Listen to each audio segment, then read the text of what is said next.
Oh, deu certo. Então, vamos lá. Transição demográfica na Europa, como eu falei, não serve só para a Europa, serve para todos os países desenvolvidos no mundo, né? Então, vamos lá. Primeira fase, segunda fase e terceira fase. A primeira fase da transição começa com a diminuição da mortalidade. Vamos lá. Quando é que os países desenvolvidos do mundo começaram a vivenciar a diminuição da mortalidade?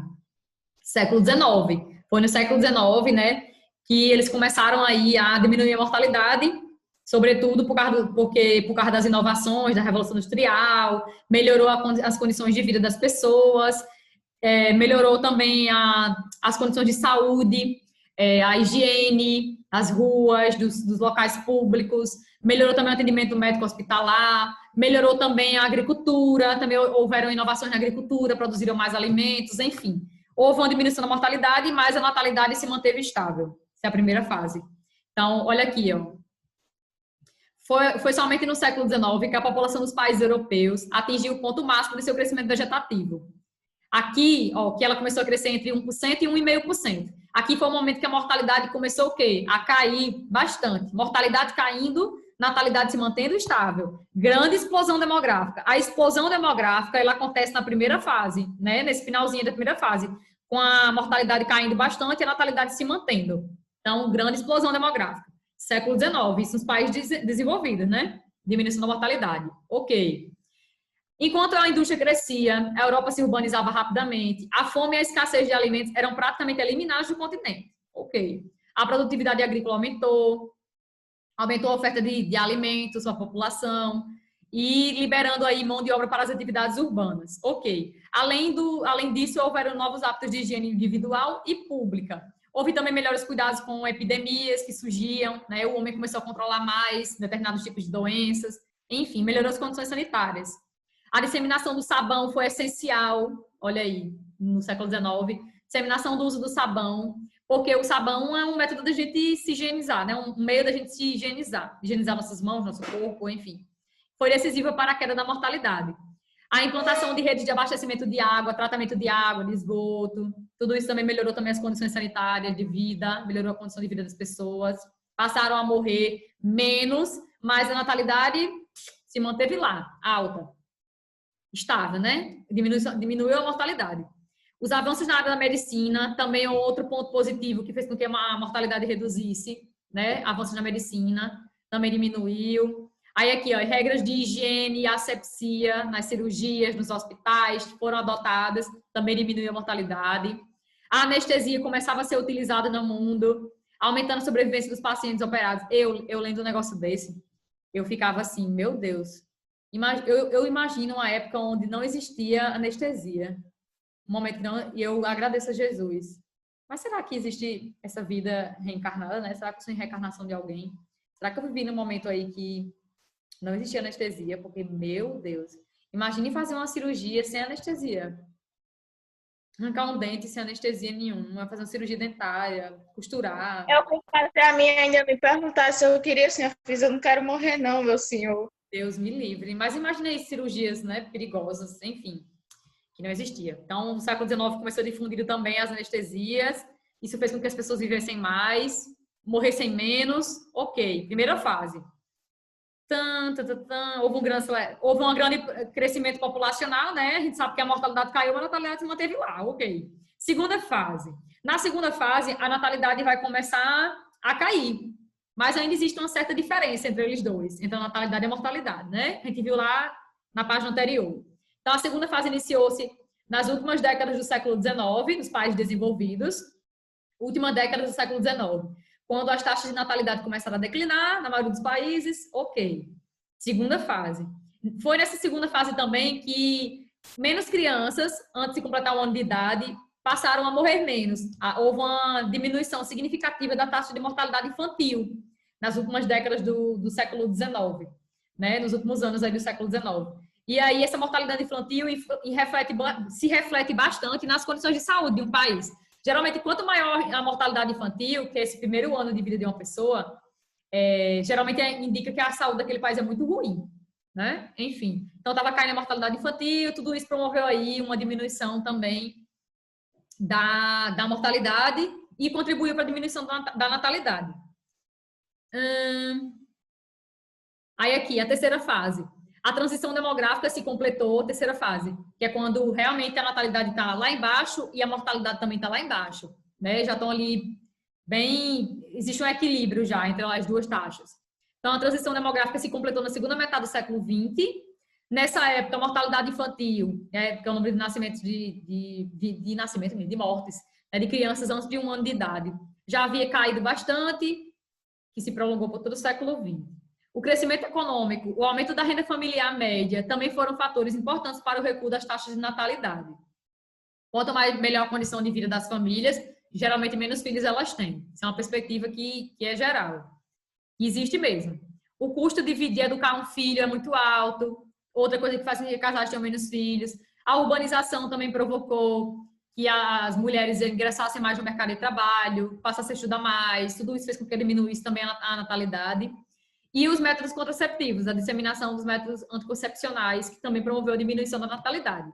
Tudo isso contribuiu, né, para o final aí da transição demográfica nos países desenvolvidos, na segunda metade do século XX. Na metade do século XX, na verdade, né, 1950.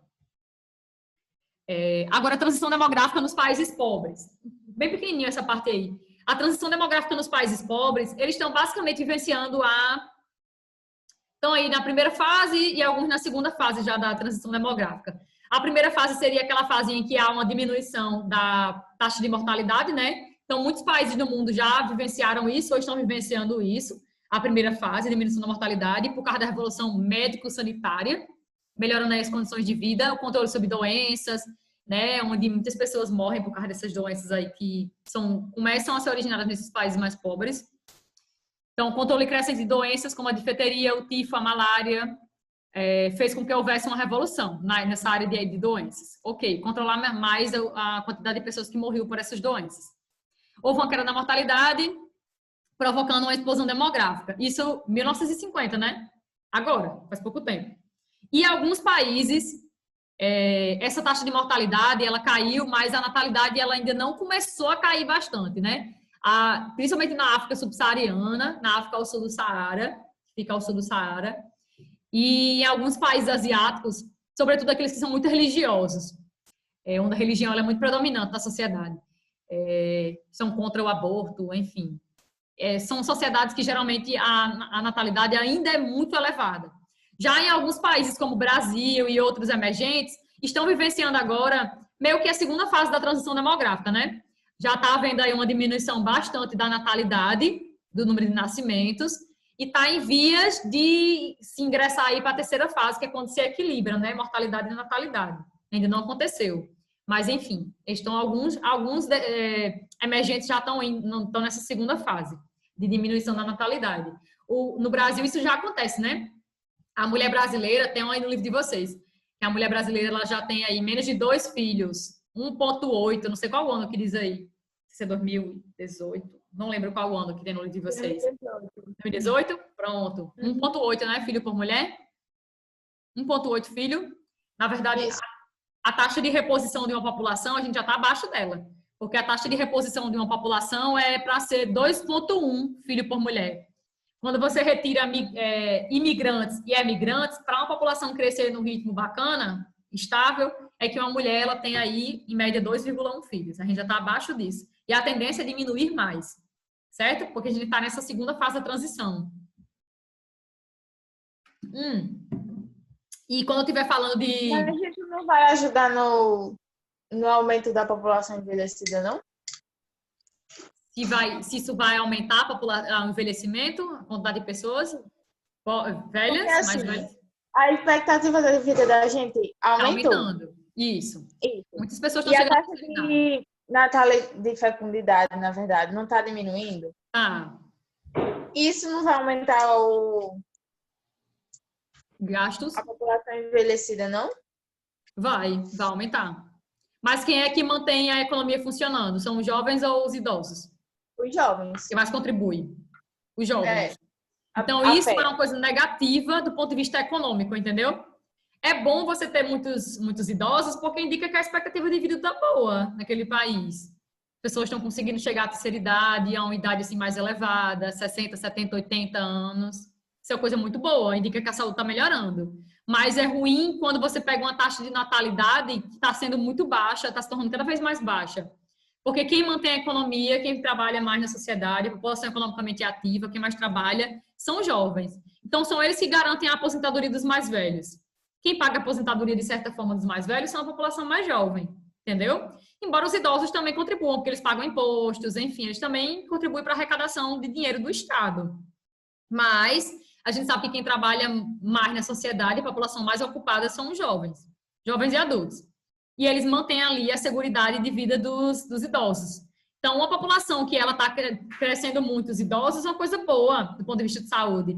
Mas na economia, não é uma coisa tão boa de ser lidada tão facilmente por governos, né? Muitos governos não sabem o que fazer, acaba aumentando o prazo de você, a idade mínima para você se aposentar, o que se torna uma coisa muito ruim para as pessoas que são idosas, entendeu? Mas por que os governos fazem isso? Aumenta aí a idade mínima para se aposentar? Porque eles não sabem o que fazer. Sabem que vão ter que gastar mais com saúde, quanto mais idoso, mais gasto com saúde, com educação, com lazer, com mobilidade, para essa população mais idosa. E aí você tem uma população que a quantidade de jovens está só diminuindo, só diminuindo. Então, e são os jovens que mais trabalham. Então, isso é visto como algo negativo, entendeu? Pelos governos é visto como algo negativo. Mas, enfim. Aí aqui tá falando da teoria da malthusiana, não sei se eu falei de tudo, eu espero que sim. Como eu falei, ó, eles falam aqui dentro desse terceiro parágrafo da ecomalthusiana, tá aqui dentro desse terceiro parágrafo. Eles não separaram.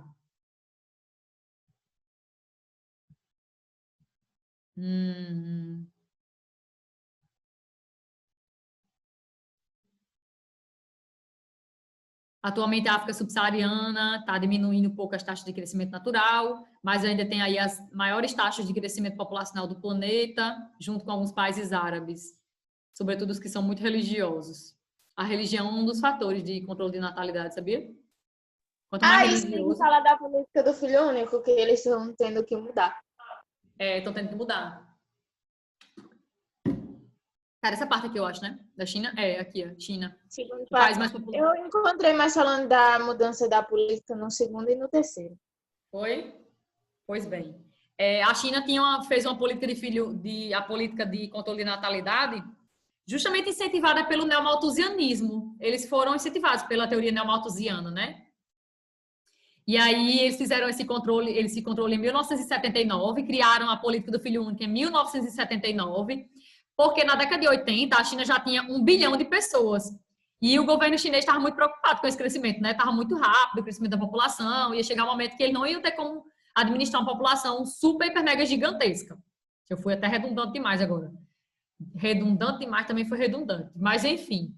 Então, assim, eles começaram a se preocupar com o crescimento populacional entre 70 e 80. E em 79 implantaram a política do filho único, né, onde cada casal só poderia ter um único filho, mas dava-se um privilégio, se caso você tivesse grávida de uma menina, né, você poderia ter a chance de abortar, era livre para abortar se fosse menina, tivesse grávida de uma menina, ou então teve 2 filhas mulheres, teve a primeira filha, né, você teve a primeira filha mulher, aí eles faziam assim, geralmente, olha, você pode ter um outro, se for homem, tente, porque na cultura chinesa e na cultura indiana também isso acontece. Tanto na China quanto na Índia. Os homens são vistos como sustento da família, como... Eles são muito mais valorizados na sociedade. É claro que isso acontece no mundo todo. Isso não é uma coisa restrita à China e à Índia, mas tipo, lá é muito mais escancarado. Essa questão de que eles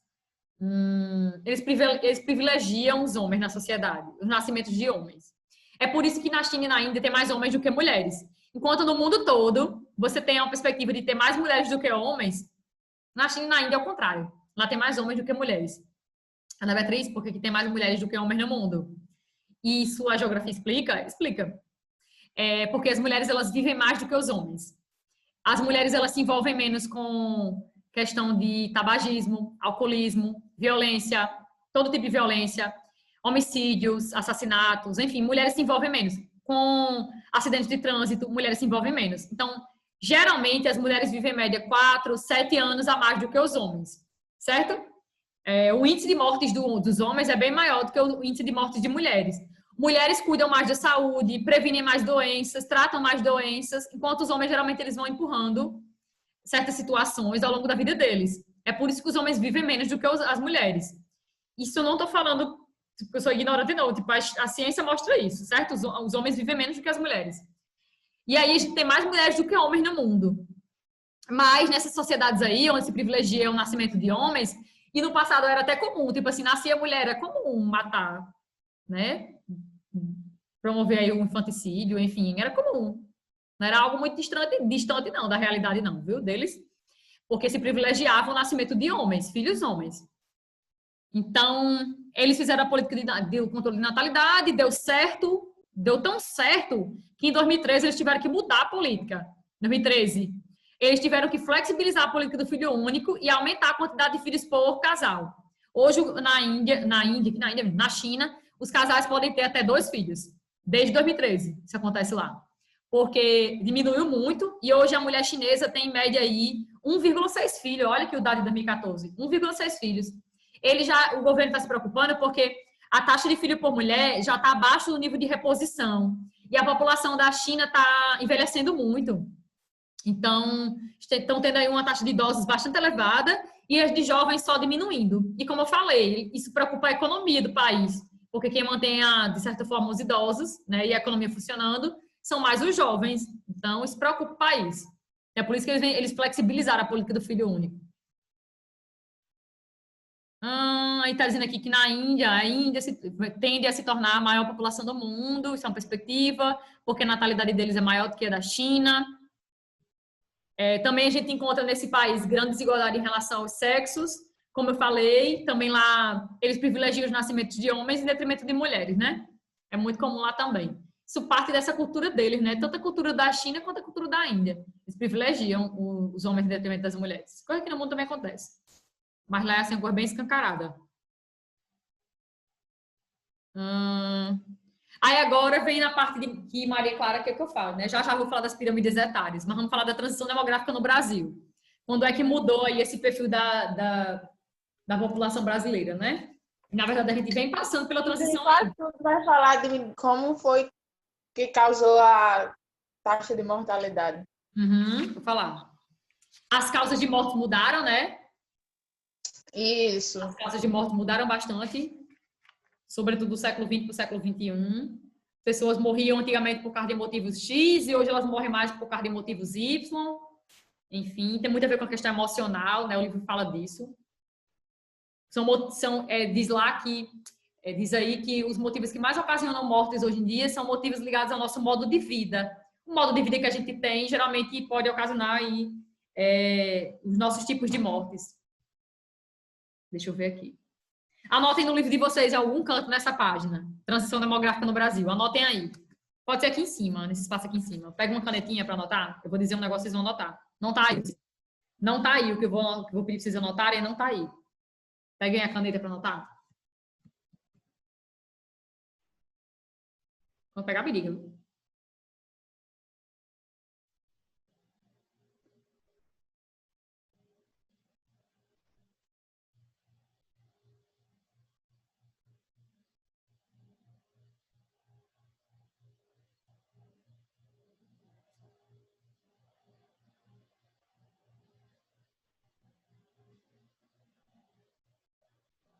Pegaram a caneta?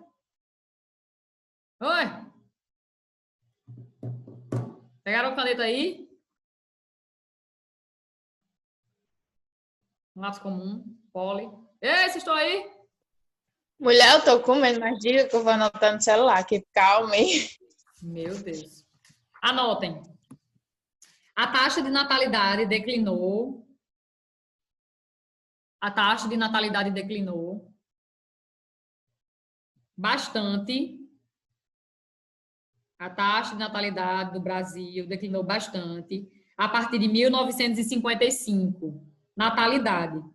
A taxa de natalidade declinou bastante a partir de 1955. E a de mortalidade, vírgula, depois de 1955, vírgula. E a de mortalidade, vírgula.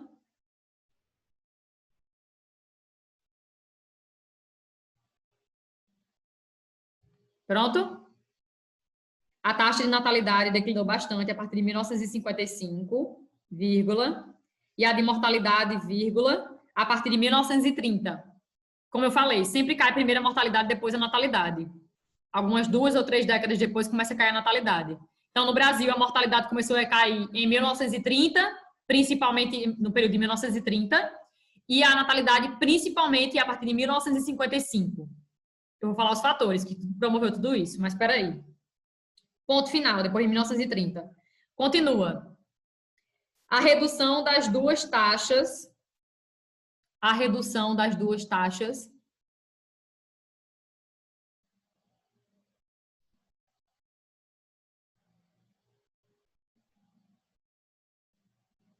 resultou em menor crescimento vegetativo a partir de 1995. 1995. Só. Anotaram isso aí?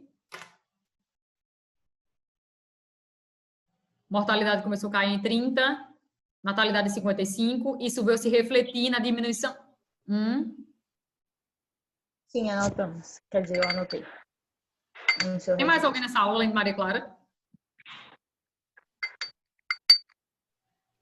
Eu tô anotando. Tá, ok. Então, a mortalidade caiu em 1900... Oi? Você vai postar essa aula hoje? Hoje? É preciso hoje? Se for, eu boto. Não, amanhã pode dar certo também. Tá bom, tá bom. Se vocês anotarem aquilo ali, é importante, viu? Mortalidade começou a cair em 30, 1930, natalidade em 55. Isso veio se refletir mesmo na diminuição do crescimento vegetativo no Brasil no final do século XX só, 1995. Aí, eu vou fechar a aula, vou acabar por aqui. Amanhã eu fico com essa parte, termino essa parte de transição demográfica no Brasil e falo das pirâmides etárias. Certo? Já que a gente tem mais 40 minutos amanhã. Ok? Ok? Tá. Estão livres agora. Tchau.